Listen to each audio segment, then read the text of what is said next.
আমি অবশ্যই তোমাকে সাহায্য করব, একটু বিলম্ব হলেও। আল্লাহ বলছেন আমি অবশ্যই তোমাকে সাহায্য করব, একটু বিলম্ব হলেও। ও মাজলুম, আমি অবশ্যই তোমাকে সাহায্য করব, একটু বিলম্ব হলেও। এজন্য আল্লাহর হস্তে জুলুম করেন না, জুলুম করবেন এটার পরিণতিটা একটু বিলম্বে হলেও পেয়ে যাবেন। জুলুম করেন না, জুলুম করেন না, অতীত থেকে শিক্ষা নেন, আল্লাহ হেফাজত করেন। কয় নাম্বার গেল? 6। 7 নাম্বার বলেন মাজলুমের বদদুয়া থেকে বেঁচে থাকা নবীজির নির্দেশনা। নবীজি হুকুম করছেন এই মাজলুমের বদদুয়া থেকে বাঁচো। সহিহ বুখারী 1486 নম্বর হাদিস। قال رسول الله صلى الله عليه وسلم اتق دعوة المظلوم فإنه ليس بينه وبين الله حجاب। নবীজি বলেন মাজলুমের বদদুয়া থেকে বাঁচো, কারণ মাজলুমের দোয়া আর আল্লাহর মাঝে কোনো পর্দা থাকে না। মাজলুমের বদদুয়া থেকে বাঁচো, মাজলুমের দোয়া আর আল্লাহর মাঝে কোনো পর্দা থাকে না। এগুলো মূল আলোচনার 7টা অংশ। তাহলে ভূমিকায় গেল 4টা আলোচনা, মূল আলোচনায় করলাম 7টা। এই হলো 2 অংশের আলোচনা। আজকের সর্বশেষ আলোচনা জুলুমের পরিণতি। বলেন কি জানবো এখন? পরিণতি। 1 নম্বর পরিণতি বলেন জুলুমের কারণে জালেম তার জন্য বরাদ্দকৃত হালাল রিজিক থেকে বঞ্চিত হয়।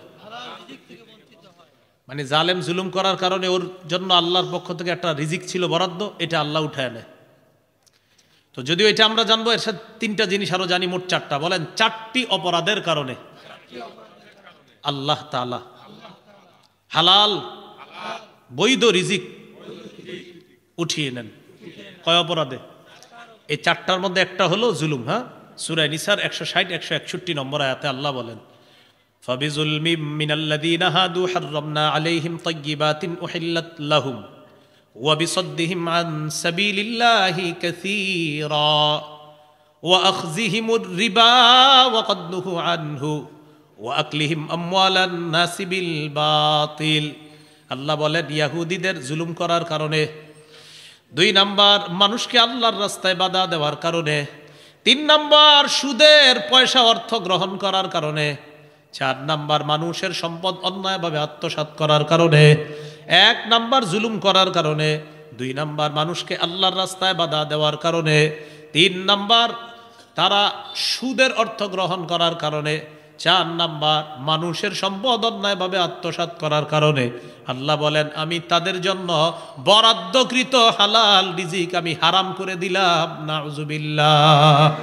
হাররামনা, আমি হারাম করে দিলাম, আলাইহিম তাদের উপর, তাইয়্যিবাতিন উহিল্লাত লাহুম, এমন বৈধ রিজিক যা তাদের জন্য হালাল ছিল, আমি এটা হারাম করে দিছি।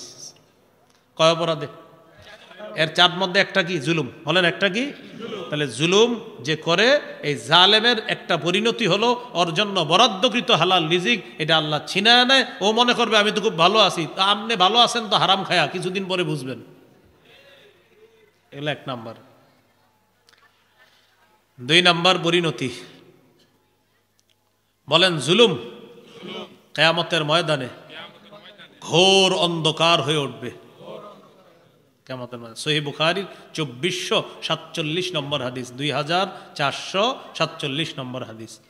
قال رسول الله صلى الله عليه وسلم, রাসূলুল্লাহ সাল্লাল্লাহু আলাইহি সাল্লাম বলেন আয-যুলমু যুলুমাতুন ইয়াউমাল কিয়ামাহ, জুলুম কিয়ামতের ময়দানে ঘোর অন্ধকার হয়ে দেখা দিবে, কঠিন অন্ধকারে রূপান্তরিত হবে জুলুম। আল্লাহ জুলুম থেকে আমাদেরকে হেফাজত করেন। আমিন। 3 নাম্বার, যারা দুনিয়াতে জুলুম করে কিয়ামতের ময়দানে আল্লাহ তাদেরকে কঠিন শাস্তি দিবে। যারা দুনিয়াতে জুলুম করে এই জালেমদেরকে কিয়ামতের মাঠে আল্লাহ কঠিন শাস্তি দিবে। সহিহ মুসলিমের হাদিস 2613 নম্বর হাদিস। قال رسول الله صلى الله عليه وسلم إن الله يعذب الذين يعذبون في الدنيا, নিশ্চয়ই আল্লাহ ইউআযিবু আযাব দিবেন, আল্লাযীনা ইউআযিবুনা ফিদ দুনিয়া, যারা দুনিয়াতে অন্যদেরকে অন্যায়ভাবে শাস্তি দেয়, কিয়ামতের ময়দানে আল্লাহ তাদেরকে শাস্তি দিবেন, কঠিন আযাব দিবেন। এ হলো 3 নাম্বার পরিণতি। 4 নাম্বার বলেন, এক বিগত পরিমাণ অন্যের সম্পদ কেউ যদি অন্যায়ভাবে জুলুম করে, জোরপূর্বক আত্মসাৎ করে, কিয়ামতের ময়দানে জালেমের গলায় 7 তবক জমিন ঝুলিয়ে দেওয়া হবে। কয় তবক? 7 স্তরের জমিন। কেমন দেখা যাবে চিন্তা করেন। কিন্তু মনে করতে পারেন হুজুর এটা কোনো কথা, আল্লাহ দিবে, এটা কথা নাকি? সহিহ বুখারীর বর্ণনা 2453 নম্বর হাদিস। এই হাদিসের মধ্যে আছে, ক্বালা রাসূলুল্লাহ সাল্লাল্লাহু আলাইহি ওয়াসাল্লাম, নবীজি বলেন, মান যালামা কিদা শিবিরিন, মান যালামা কিদা শিবিরিন, মান যালামা কিদা শিবিরিন।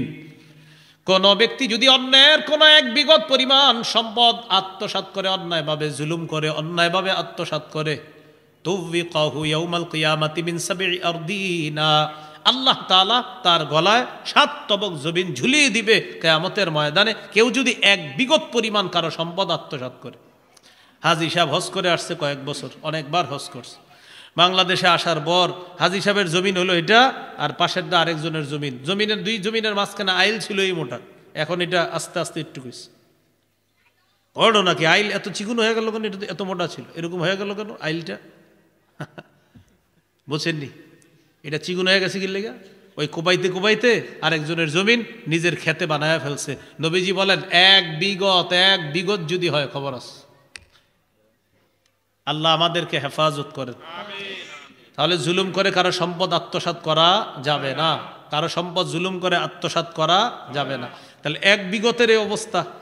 আর যারা নাকি আপনার আরো বেশি পরিমাণে জুলুম করেন, কি অবস্থা হবে? হ্যাঁ, হঠাৎ যদি আইসা বলেন অনেক সহ্য করছি, আর না, এখন প্রতিদিন আমাদেরকে এই পরিমাণ দিতে হবে। হ্যাঁ, হঠাৎ যদি আইসা এরকম বলেন, আপনি খবর আছে। কিন্তু আবার বলছি, জুলুম যদি যারা করেন, এই জুলুমের পরিণতি, আমি সত্যি বলছি, আল্লাহর কসম, মোহাব্বতের সাথে বলছি, জুলুমের পরিণতি খুব ভয়ঙ্কর। এটার জন্য জালেম, প্রতিটা জালেমের অপেক্ষা করতে হবে যে আমার জুলুমের পরিণতি হবে ভয়ঙ্কর।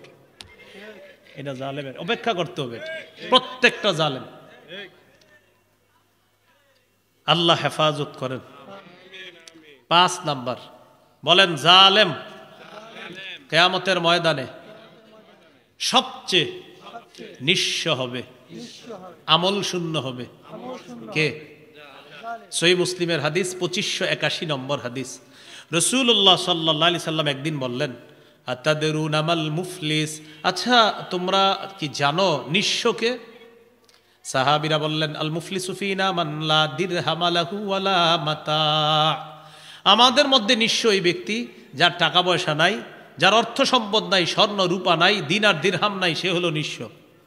রাসূলুল্লাহ সাল্লাল্লাহু আলাইহি সাল্লাম বললেন, ইন্নাল মুফলিসা মিন উম্মতি ইয়াতি ইয়াউমাল কিয়ামাতি বিসসালাত ওয়া সিয়ামিন ওয়া যাকাত, আমার উম্মতের সবচেয়ে নিঃস্ব হবে ওই ব্যক্তি যে কিয়ামতের ময়দানে নামাজ, রোজা, যাকাত, বিশাল আমলের স্তূপ নিয়ে কিয়ামতের মাঠে উপস্থিত হবে। বিশাল আমলের পাহাড় নিয়ে উপস্থিত হবে, কিন্তু সে হবে কি? নিঃস্ব। কিভাবে? নবীজি বলেন, ইয়াতি ওয়াকাদ শাতামা হাযা, ওই ব্যক্তি আসবে এমন অবস্থায় যে সে দুনিয়ার মধ্যে অমুককে গালি দিছিল, নামাজ রোজা সব ঠিক ছিল, গালি দিছে আরেকজনকে। ওয়া কাযাফা হাযা, এই ব্যক্তি নামাজ রোজা হজ সব ঠিক ছিল, কিন্তু আরেকজনের উপরে আঘাত করছে। ওয়া সাফাকা দামা হাযা, সব ঠিক ছিল, কিন্তু আরেকজনের রক্তপাত ঘটাইছে। মোবাইলে মসজিদে নামাজ পড়ে সুবহানাল্লাহ সুবহানাল্লাহ আলহামদুলিল্লাহ জিকির করে, হ্যাঁ কাজ শেষ হয়েছে, জি শেষ হয়েছে, আচ্ছা ঠিক আছে, আল্লাহু আকবার। হ্যাঁ, এই যে আপনি মোবাইল দিয়া কাজ করাইতেছেন, মানুষের রক্তপাত ঘটাইতেছেন, আর মাশাআল্লাহ আমরা সবাই আপনার সুফি ভাবতেছি। তো নবীজি বলেন, ওয়াসাফাকা দামা হাযা, আরেকজনের রক্তপাত ঘটাইছে। ওয়া আকালা মালা হাযা, আরেকজনের সম্পদ অন্যায়ভাবে আত্মসাৎ করছে। কিরে অমুক দোকানেরটা পাইছস? হ্যাঁ, আচ্ছা ঠিক আছে, আল্লাহু আকবার, হ্যাঁ আস্তাগফিরুল্লাহ আস্তাগফিরুল্লাহ আস্তাগফিরুল্লাহ বললেন না আপনি? এই যেগুলা করছেন, নবীজি বলেন এই ব্যক্তি আসছে কিয়ামতের মাঠে, আর বছরে বছরে 10-12 জনকে হজে নিছেন। আপনি কোথায় নিছেন? নিজেও করছেন হজ, অনেকের হজে নিছেন, আর ভাবে কি মাশাআল্লাহ লোকটা 10 জন হজে নিছে, ও আমার সম্পদ খাইতেছে। হ্যাঁ, এরকম বলতেছে 10 জন হজে নিছে, তো এক গরিব কয়, কিছু মনে করেন না, কানে কানে একটা কথা বলি, ওমকে আমার এই বিঘা পরিমাণ সম্পদ খাইতেছে। ওমকে আপনাদেরকে হজে নিছে না, কানে কানে বলতেছে, ওমকে আমার ওই পুকুরটা আত্মসাৎ করে খাইতেছে গত 12 বছর। নবীজি বলেন এই ব্যক্তি কিয়ামতের মাঠে যখন আসবে, আসার পর তখন মাজলুমরা চারদিক থেকে এসে ঘেরাও করে ধরে বলবে, আল্লাহ পাওনা চাই। কি পাওনা? আমার গালি দিস, তুমি আমারে আঘাত করছ, তুমি আমার রক্তপাত ঘটাইছ, তুমি আমার সম্পদ আত্মসাৎ করছ। নবীজি বলেন ফায়ুতা হাদা মিন হাসানাতি ওয়া হাদা মিন হাসানাতি ওয়া ইউতা হাদা মিন হাসানাতি। এক মাজলুমকে জালেমের নেক আমলগুলা দেওয়া হবে, আরেক মাজলুমকে জালেমের নেক আমলগুলা দেওয়া হবে, আরেক মাজলুমকে জালেমের নেক আমল নামা দেওয়া হবে। নবীজি বলেন আহা, জালেমের নেক আমলগুলা শেষ হয়ে গেছে। শোনেন না, মূল ঘটনা শেষ হয় নাই। নবীজি বলেন শেষ হওয়ার পর কি হয়েছে জানো? ফাইন ফানিয়াত কবলা আইয়ুকযা মা আলাইহি, যদি জালেমের নেক আমলগুলা শেষ হয়ে যায়, বিচার এখনো শেষ হয় নাই, নেক আমল শেষ, এর মানে মাজলুমদের সংখ্যা এখনো শেষ হয় নাই, তার নেক আমল শেষ। অন্যান্য মাজলুমরা বলে আল্লাহ আমরা, তখন আল্লাহ তাআলা বলেন এখন এক কাজ করো, তোমরা যে দুনিয়াতে গুনাহ টুনা কিছু করছো, মাজলুম যারা আছো, উখিযা মিন খাতায়াহুম, তাদের গুনাহগুলা এনে ওই জালেমকে দেওয়া হবে।